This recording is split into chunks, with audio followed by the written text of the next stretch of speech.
എരുവ ആറാട്ടുപുഴ വേലായുധ പണിക്കർ നവോദയ സമിതിയുടെ ആഭിമുഖ്യത്തിൽ പഠനോപകരണ വിതരണവും ലഹരിവിരുദ്ധ ബോധവൽക്കരണവും നടത്തി. യു പ്രതിഭ MLA ഉദ്ഘാടനം നിർവഹിച്ചു. കായംകുളം എരുവ ആറാട്ടുപുഴ വേലായുധ പണിക്കർ നവോത്ഥാന സമിതിയുടെ ആഭിമുഖ്യത്തിൽ പഠനോപകരണ വിതരണവും ലഹരിവിരുദ്ധ ബോധവൽക്കരണ പരിപാടിയും സംഘടിപ്പിച്ചു. എരുവ മാവിലേത്ത് LP സ്കൂളിൽ നടന്ന ചടങ്ങിൽ സമിതി ഉപരക്ഷാധികാരി ഡോക്ടർ ബാലചന്ദ്ര പണിക്കർ ഭദ്രദീപ പ്രവചനം നിർവഹിച്ചു. Chief programme coordinator Jayakumar Kottal ആമുഖ പ്രഭാഷണം നടത്തി. ചെയർമാൻ വിനോദ് കുമാർ വാരണപ്പള്ളിയുടെ അധ്യക്ഷതയിൽ ചേർന്ന യോഗത്തിൽ ജനറൽ സെക്രട്ടറി P. ശിവൻകുട്ടി സ്വാഗതം പറഞ്ഞു.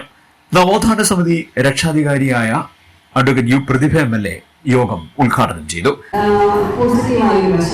കാരണം നമ്മൾക്കൊക്കെ ചിന്തിക്കാൻ പോലും കഴിയാതിരുന്ന ഒരു കാലഘട്ടം നമ്മുടെ നാട്ടിൽ ഉണ്ടായിരുന്നു എന്ന് പുതിയ തലമുറയോട് പറഞ്ഞ് അവർ വിശ്വസിക്കുക പോലും ഇല്ല, അല്ലേ? പണ്ട് ആൽബർട്ട് ഐൻസ്റ്റീൻ പറഞ്ഞ മഹാത്മാഗാന്ധി ഇങ്ങനെ ഒരാൾ ഈ മുഖത്ത് ജീവിച്ചിരിക്കണമെന്ന് വരും തലമുറ വിശ്വസിക്കില്ല, വിശ്വസിക്കാൻ പറ്റില്ല. അങ്ങനെയൊന്നും ആർക്കും ആവാൻ പറ്റാത്തതുകൊണ്ടാണ് നമുക്ക് വിശ്വസിക്കാൻ പറ്റാറ്. നമ്മളുടെ ഭൂതകാലം തികച്ചും ഇരുട്ട് നിറഞ്ഞ ഒരു ഭൂതകാലമായിരുന്നു. എന്നാൽ ഇന്ന് പ്രകാശമാനമാണ് എന്ന് നമ്മൾ വിശ്വസിക്കുന്ന, പ്രകാശപൂരിതമാണ് എന്ന് വിശ്വസിക്കുന്ന വർത്തമാന കാലത്തെ ഇരുട്ടുകൾ നമ്മൾ മാറ്റേണ്ടതായിട്ടുണ്ട്. ആ ഇരുട്ടാണ് ഇവിടെ നേരത്തെ നടത്തിയ ക്ലാസ്സിൽ പറഞ്ഞ നമ്മളുടെ ലഹരിക്കെതിരെയുള്ള ലഹരി ഇരുട്ടാണ്.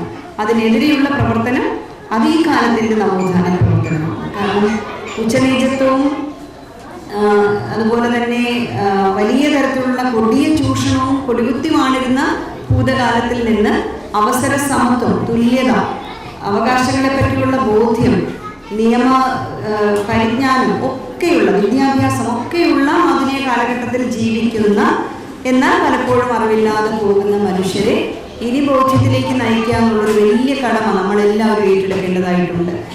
ഇപ്പം ഞാനിപ്പോൾ ഹൈവേയിലൂടെ ഇങ്ങോട്ട് വരുമ്പോൾ എല്ലാ ദിവസവും എനിക്കൊന്ന് കേരളത്തിൽ ഏറ്റവും കൂടുതൽ ഹൈവേ ഉപയോഗിക്കുന്ന ഒരു MLA ഞാനായിരിക്കും. എല്ലാ ദിവസവും ഹൈവേയിലൂടെ തന്നെയാണ് യാത്ര. വർഷങ്ങളായിട്ട് ആലപ്പുഴ ജില്ലാ പഞ്ചായത്ത് പ്രസിഡന്റ് ആയിരുന്നപ്പോഴും ഹൈവേ കൂടുതൽ ഉപയോഗിക്കും. അപ്പോൾ ഉള്ള പ്രശ്നങ്ങൾ കംപ്ലീറ്റ് ഞാൻ എപ്പോഴും വിളിച്ച് പറയുകയും ഇടപെടുകയും ചെയ്തു. ഇപ്പം ഞാൻ നോക്കിയിട്ട് നമ്മൾ ഇതുപോലെ വളവും തിരിവുള്ളൊരു ഹൈവേ വേറൊന്നും കാണുന്നത് ശ്രദ്ധിച്ചോ? കാരണം എന്ന് വെച്ചാൽ ഓരോരുത്തരുടെയും സൗകര്യത്തിന് നമ്മൾ മാറ്റിയിരിക്കുമോ? ഭയം തോന്നും. ഇത് പൂർത്തീകരിച്ച് വരുമ്പോൾ എങ്ങനെയായിരിക്കും? നമ്മൾക്ക് എന്തിനാ ഹൈവേ, ദേശീയപാത വികസനം എന്തിനാ? ഇത് ആധുനിക കാലഘട്ടത്തിലെ പ്രശ്നങ്ങളാണല്ലോ നമ്മൾ ചർച്ച ചെയ്യേണ്ടത്, അല്ലേ? പ്രത്യേകിച്ച് ഇത്തരം സമിതികൾ നമുക്ക് ശരിയായി വർത്തമാനം പറയാതെ എങ്ങനെയാ പോവാൻ കഴിയുക? എനിക്കൊത്തിരി ശത്രുക്കളുണ്ട്. കാരണം ഞാനിത് പറയുമ്പോൾ ആൾക്കാർക്ക് ദേഷ്യമാണ്. ആറാട്ടുപുഴ വേലായുധ പണിക്കർ സ്മാരക സമിതി മുൻ പ്രസിഡന്റ് K. രാമചന്ദ്രൻ ലഹരി വിരുദ്ധ ബോധവൽക്കരണം നടത്തി. കായംകുളം നഗരസഭാ വിദ്യാഭ്യാസ standing committee chairperson Shamila Animon, നഗരസഭാ councillor Rajasree Kammath, school headmistress R. Sreelekha, SMC chairman Muhammad Jafri, Julimol, Sivakumar Kochayyath, Radhakrishnan Padma, Prabhash Palazhi, Deepak Eruva എന്നിവർ ആശംസാ പ്രസംഗം നടത്തി.